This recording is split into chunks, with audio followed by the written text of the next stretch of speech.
Bharatiya Janata party का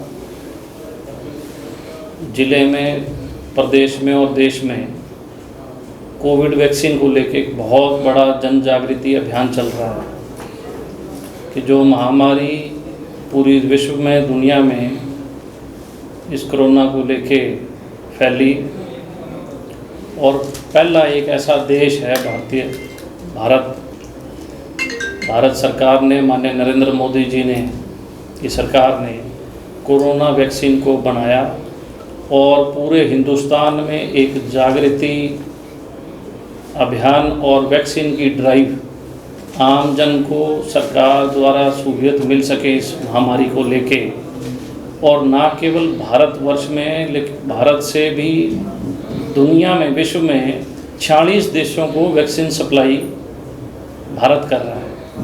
विश्व गुरु का जो मूल मंत्र था भाजपा सरकार का, माननीय नरेंद्र मोदी जी का, उस लक्ष्य को हम कहीं ना कहीं प्राप्त करते जा रहे हैं। आज से पहले विश्व में बहुत सी महामारियां आई, लेकिन जो सरकारें थी वो अपंगु और लाचार सरकारें थी, पैसा बटोरने के लिए ही हिंदुस्तान को चलाने का काम करती थी। एकमात्र पहली नरेंद्र मोदी जी की सरकार है जो पूरे विश्व के, केवल भारत नहीं पूरे विश्व के बारे में सोचती है, और इसी के अंतर्गत हमारे हिंदुस्तान में इस महामारी की हमने वैक्सीन को ईजाद किया और आम जन कल्याण तक, घर घर तक ये वैक्सीन जा रही है। मुझे हैरानी है कि हमारे बॉर्डर एरिया पे आज हम बैठे हैं इलाहाबाद में, इसके तमाम गांव में, चाहे वो नीमला है, धूलपाड़िया है, करमशाणा है, वहाँ तक भी लास्ट छोर तक भी हम इस वैक्सीन को लेके जा रहे हैं। और एक अभियान जो भारतीय जनता पार्टी के कार्यकर्ता को दिया गया है कि कोई भी व्यक्ति छूटे ना, 60 साल से ऊपर की उम्र का कोई व्यक्ति ना छूटे, इसलिए भारतीय जनता पार्टी के कार्यकर्ता ने प्रण लिया है कि इस ड्राइव को हम अंतिम छोर, अंतिम ढाणी तक लेके जाएंगे। उसके निमित्त आज हम इलाहाबाद के अंदर हेल्प डेस्क हमारा शुरू हुआ है। हर सेंटर पे भारतीय जनता पार्टी का कार्यकर्ता जागरूक अभियान पे लगा हुआ है, बूथ लेवल पे भी, और ढाणी ढाणी, गांव गांव, घर घर, खेत खेत, आम जन तक, चाहे वो किसान है, मजदूर है, हर एक को जागरूक करने पे इस मिशन के अंदर भारतीय जनता पार्टी का कार्यकर्ता लगा है। आज बड़ी खुशी की बात है कि हमारे इलाहाबाद मंडल के मंडल अध्यक्ष और हमारे मंडल प्रभारी, हमारी पूर्व में जिला अध्यक्ष रही बहन निताशा सिहाग जी, हमारे जसवीर चैल जी मंडल अध्यक्ष पोड़का, हमारे सुशील कंबोज जी, और हमारे जिला के महामंत्री, पूर्व में रानिया से विधायक रहे श्रीमान रामचंद्र कमोज जी, महामंत्री हमारे जिला के अमन जी, और हमारे यहाँ के नगर पालिका के चेयरमैन रवि लड्डा जी, हमारे उपाध्यक्ष कटारिया जी, तमाम कार्यकर्ता और हमारे बहुत ही वरिष्ठ, हमारे बड़े अजीज़ और मार्केट कमेटी के चेयरमैन अमित चंद मेहता जी, पूर्व में जिला अध्यक्ष भी रहे हैं, बुराराम डुडी जी, सारी भारतीय जनता पार्टी का एक एक कार्यकर्ता अपने अपने बूथ में, अपने गांव में, सब जगह ये प्रचार और प्रसार इस चीज़ को कर रहा है। और मैं समझता हूँ कि ये जो महामारी थी, इससे हमें आर्थिक नुकसान भी हुआ है और हमने बहुत कुछ झेला और सीखा है। समाज के प्रति जागरूकता भी बहुत आई है, और इसी संकल्प को लेके हमारी ये ड्राइव चल रही है। आप आज जो कार्यक्रम था इसी के निमित्त हमारा रखा गया था, और मैं पूरी इलाहाबाद की टीम को धन्यवाद देता हूँ कि बहुत सुंदर तरीके से इन्होंने अपनी ड्राइव चलाई हुई है। उपचुनाव की बात करेंगे, इलाहाबाद में जल्दी उपचुनाव आने वाला है। हाँ जी। तो आपकी क्या तैयारी है, कौन मैदान में आ रहा है? देखिए, भारतीय जनता पार्टी हमेशा चुनाव के दृष्टि हो, चाहे कोई अभियान हो, तत्पर और तैयार रहती है। एक एक कार्यकर्ता निष्ठावान है और सच्ची नीयत से लगा हुआ है, और आज से नहीं, वर्षों से लगा हुआ है। जिस वक्त भाजपा का हरियाणा में हल्के में अगर 500 वोट भी थे, उस टाइम भी कार्यकर्ता लगा था, और 50,000 वोट है, आज भी उसी मुस्तैदी से कार्यकर्ता जुटा हुआ है। गठबंधन की सरकार है, निश्चित तौर पे इलाहाबाद सीट भारतीय जनता पार्टी गठबंधन जीतेगी। तो अभय सिंह जी के इस्तीफे को किस नज़रिए से देखती हैं, उसका क्या? देखिए, मैं ये मानता हूँ अभय सिंह जी ने जो इस्तीफ़ा दिया है वो कोई किसान के दृष्टिगत नहीं दिया है। अगर किसानों के मसले पे इस्तीफ़ा दिया होता तो कभी भी इस्तीफे की कंडीशन नहीं रखी जाती, तिथि नहीं रखी जाती। जो ये मूवमेंट थी किसान की, जो so called Congress back movement चल रही है, गुमराह कर किया जा रहा है लोगों को किसान के नाम पे, क्योंकि इस जो ये काले कानून की बात करते हैं, जो बिल कृषि का है, मैं एक सवाल आपके माध्यम से पूछता हूँ कि बिल तैयार किसने किया? जब ये बिल अध्यादेश के रूप में इंट्रोड्यूस हुआ तो सोशल मीडिया पे कांग्रेस क्रेडिट ले रही थी कि आपने क्या किया, तो भूपेंद्र हुड्डा की कमेटी ने बनाया। ये जब आप इनिशियल स्टेज पे देखे हैं, जो 5-6 दिन का जैसे ये इंट्रोडक्शन हुई कि अध्यादेश इंट्रोड्यूस हो रहा है, तो कांग्रेस की जो IT सेल थी उसने क्रेडिट लेने का काम किया कि किसी तरीके से इसको हम क्रेडिट लें कि ये तो हमारा तैयार किया हुआ है। और जब उनको क्रेडिट नहीं मिला तो उन्होंने बाउंस बैक शुरू कर दिया। बेसिकली कोई भी चीज़ है, मैं एक प्रश्न आपके सामने रखता हूँ, मुझे ये बताओ कि सरकारें लोग बनाते किस लिए? कानून के लिए। और अगर कोई चीज़ गलत बनती है तो उसमें अमेंडमेंट्स किसके लिए होते हैं? GST कानून बने, कितने अमेंडमेंट हुए? अरे जो चीज़ लागू नहीं हुई और उसके बारे में आप ऐसा मिथ प्रचार कर रहे हो, भाई कोई गलत होगी, चीज़ें तो ठीक हो जाएगी। अमेंडमेंट्स क्या होती है? अमेंडमेंट्स होती है जो गलतियाँ, उसको त्रुटियों को ठीक करना, उसको अमेंडमेंट बोलते हैं। और इन्होंने जो कहा कि मैं 27 तारीख को इस्तीफा दूंगा, तो भाई 27 को क्या नई चीज़ होगी? किसान के साथ अगर आप कहते हो मैं खड़ा हूँ, तो आपको उसी टाइम एट मूवमेंट मारनी थी, या 27 तक आपको पढ़ने का समय मिला भी इसमें काला धोला क्या मैं देख लूँ। अक्षर तो 27 से पहले भी उतने ही थे, अक्षर 27 के बाद भी उतने हैं। ये सिर्फ एक प्रोपेगेंडा था कि जो इनकी ज़मीनें, पॉलिटिकली ज़मीन होती है ना, वो खिसक जाती है जब किसी एक पार्टी की, तो उसको रिवाइव होने के लिए कोई ऐसा प्रोपेगेंडा करना पड़ता है कि मैं पीछे रह गया, मैं आगे कैसे हूँ। तो ये इस्तीफा था, इससे प्रोपेगेंडा कि किसी तरीके से जो इनेलो की ज़मीन खिसक रही थी, इनेलो का पूरा हरियाणा के अंदर जो वर्चस्व खत्म हो गया था, उसको किसी तरीके से हम रिवाइव करें, तो उसके लिए इसको हथियार के रूप में इस्तेमाल किया गया। मैं यही सवाल इलाहाबाद की जनता से पूछता हूँ कि आपको उपचुनाव, ये इलाहाबाद में दूसरा उपचुनाव है मेरी जो समझ के अंदर है, पहले भी उपचुनाव रहा है। इलाहाबाद की जनता रिजर्व थी, हल्का रिजर्व था, तो भी जनता तंग थी। और जब हल्का ओपन हुआ तो बहुत से कदावर लोगों ने यहाँ से चुनाव लड़ा, लेकिन इलाहाबाद उस वक्त भी विपक्ष में था और आज भी विपक्ष में। मैं अपील करना चाहता हूँ आपके माध्यम से इलाहाबाद की जनता को कि क्या इलाहाबाद की जनता ने विपक्ष में रहने का ठेका उठा रखा है, या उनकी कुंडली में लिखा है भी उनको भुगतना है?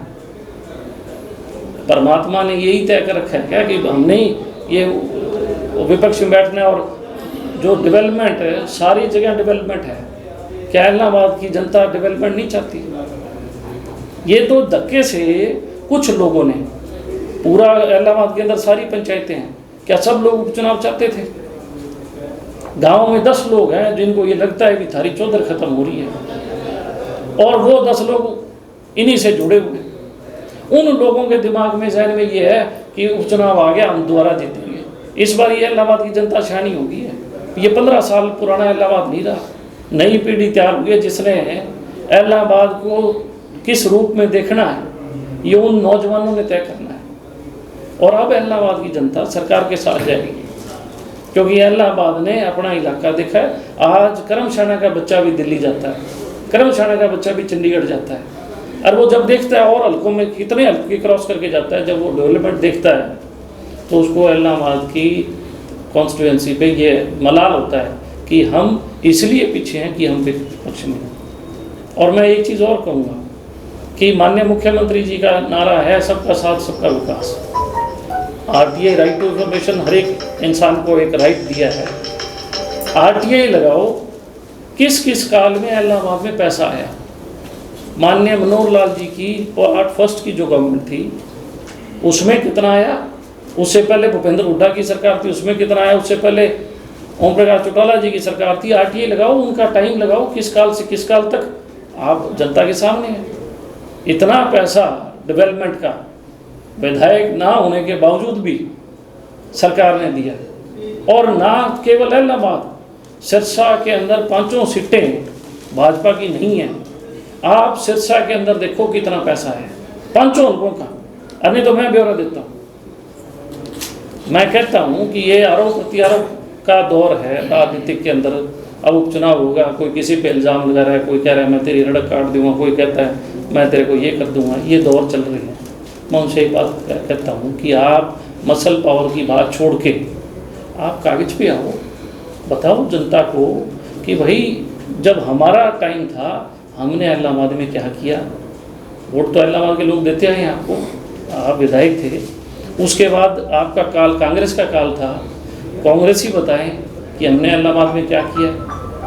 और भाजपा का तो काल चल रहा है लेकिन विधायक नहीं है, फिर भी आज सारी भाजपा की टीम बैठी है, हम बताएंगे हमने क्या काम किया।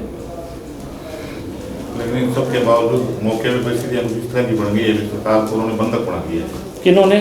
जो चंद लोग हैं, किसी का नाम नहीं लेंगे, सरकारी तंत्र जो है वो कहीं भी मूवमेंट नहीं कर पा रहा है, जहाँ भी जाता है उनका विरोध होता है। तो ये पोजीशन कितने दिनों चलेगी? और देखिए इसको दूर करने के लिए हम मैं आपके सामने एक उदाहरण हूँ इसी बात में।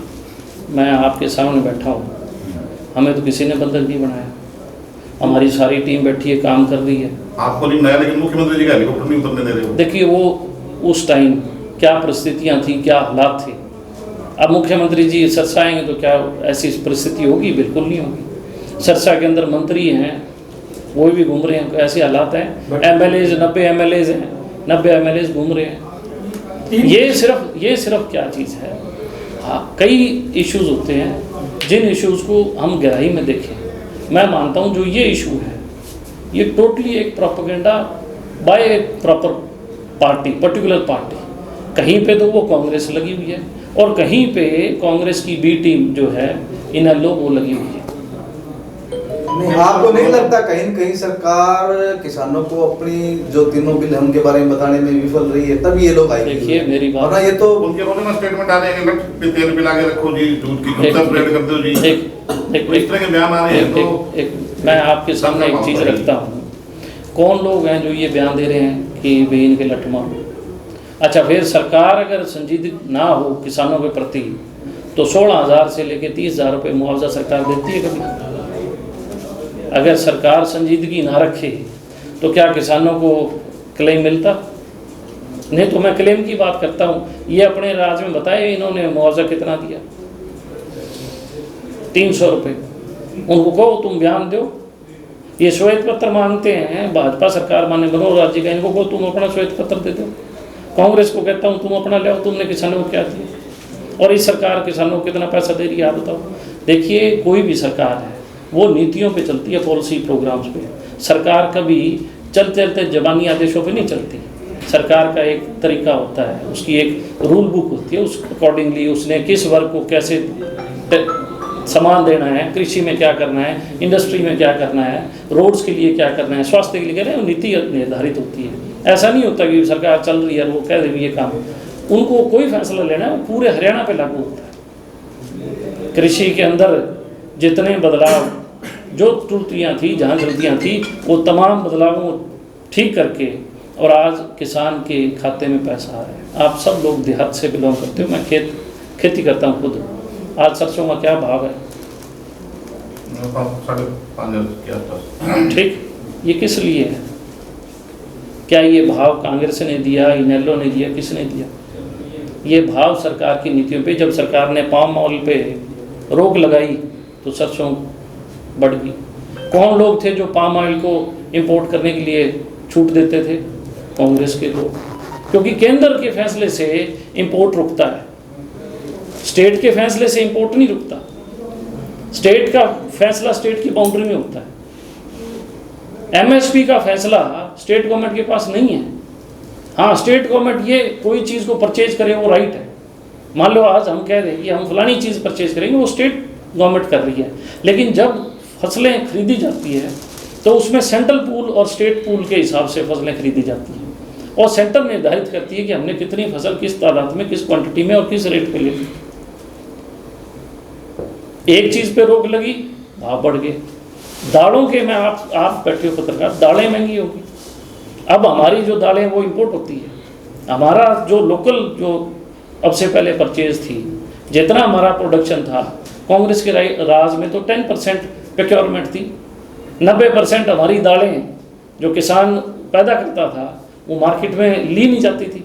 इस सरकार ने आके उस पूरी 90% को सिक्योर कैसे करना है, उस पर भी इंपोर्ट पे रोक लगेगी, तो यहाँ दालें महंगी होंगी, चने का भाव महंगा होगा, मूंग महंगे होंगे, हर चीज़ महंगी होगी। अच्छा, जब महंगी होगी, एमएसपी बढ़ेगी, तो फायदा किसका होगा?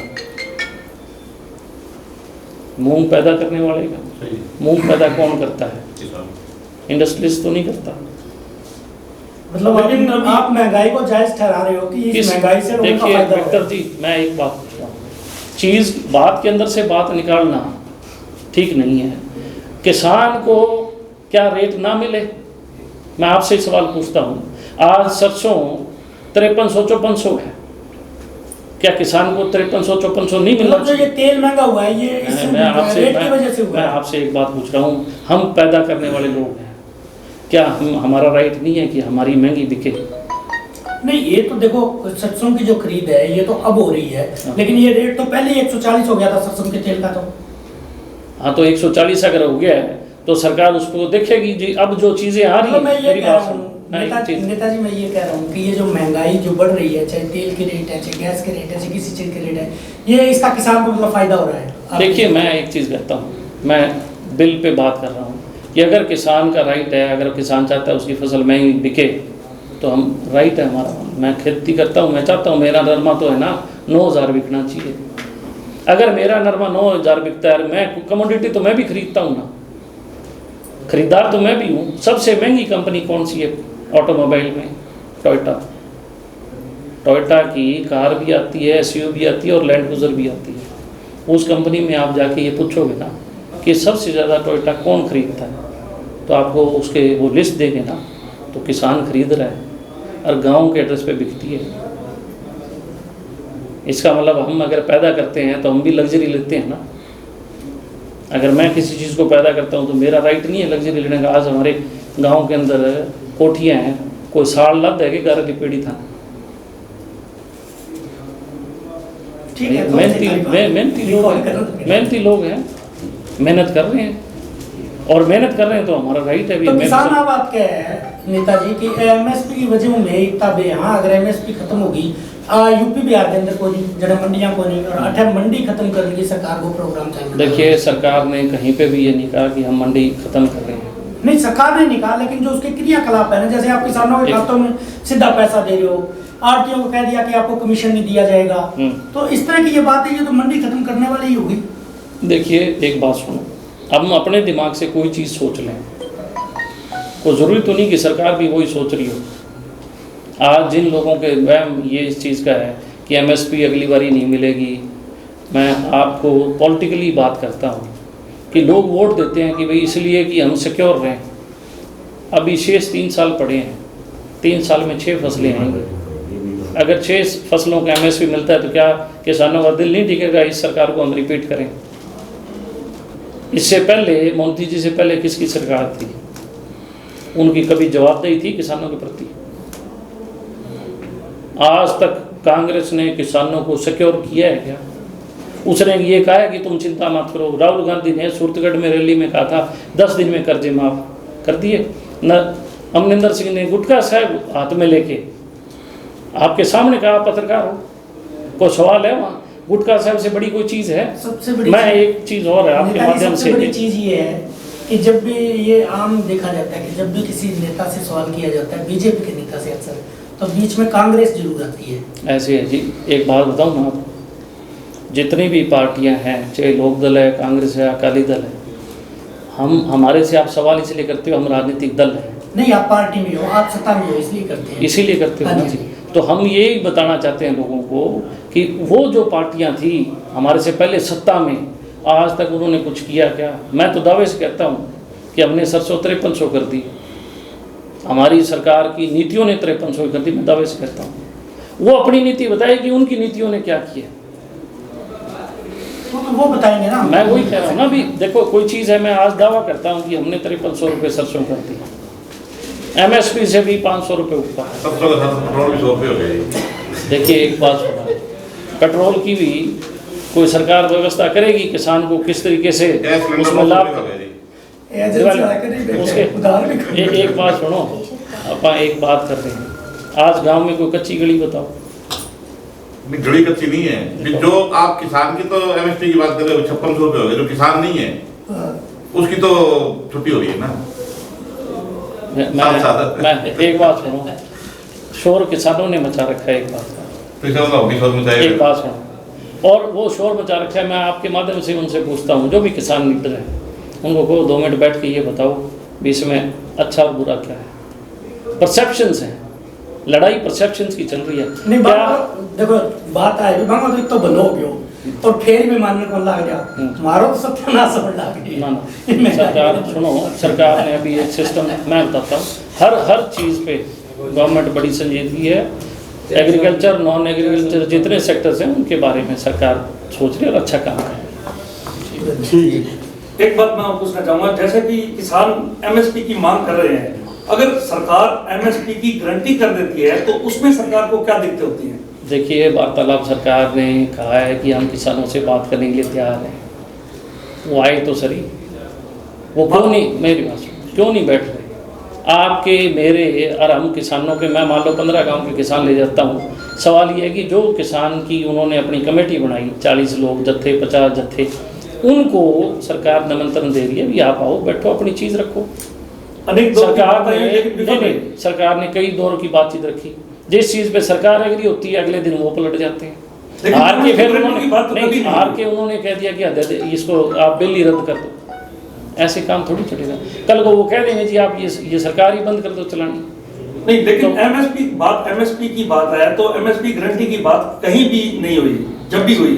मेरी बात सुनो, ना तो वार्तालाप में आप थे, ना मैं था। जिस दौर की हमें ये ब्रीफ किया गया, जिस दौर की बातचीत चलती, हर पहलू पे उनके डिस्कशन हुई है। उनमें एक पहलू ये भी था, जब इस पहलू पे तैयार हुए तो उन्होंने फिर पैंतरा बदल दिया। मतलब वो बात पे नहीं आना चाहते, जो किसान की जत्थेबंदी है वो इस बात पे नहीं आना चाहती थी। मैं यही सवाल ओपन जत्थेबंदियों से हट के आम किसान के सामने करता हूँ कि हमें इन जत्थेबंदियों के चक्कर से बाहर आना चाहिए और हमें अपने विवेक से, अपनी सूझबूझ से फैसला लेना चाहिए। क्या मात्र 40 लोग ही हरियाणा का फैसला करेंगे? और उन 40 में भी हरियाणा के कितने हैं? 6 या 7 लोग हरियाणा का किसानों का फैसला करेंगे तो मैं समझता हूँ फिर हरियाणा के अंदर सरकार नाम की तो कोई चीज़ नहीं होनी चाहिए। फिर तो उन 7 को पूछना चाहिए भी तुम ही करो। और उन 7 के पास भी ज़मीन है कि नहीं है, इस पर भी संशय है मुझे कि उनके नाम कृषि ज़मीन है या नहीं है। मेरे को इनमें भी डाउट है।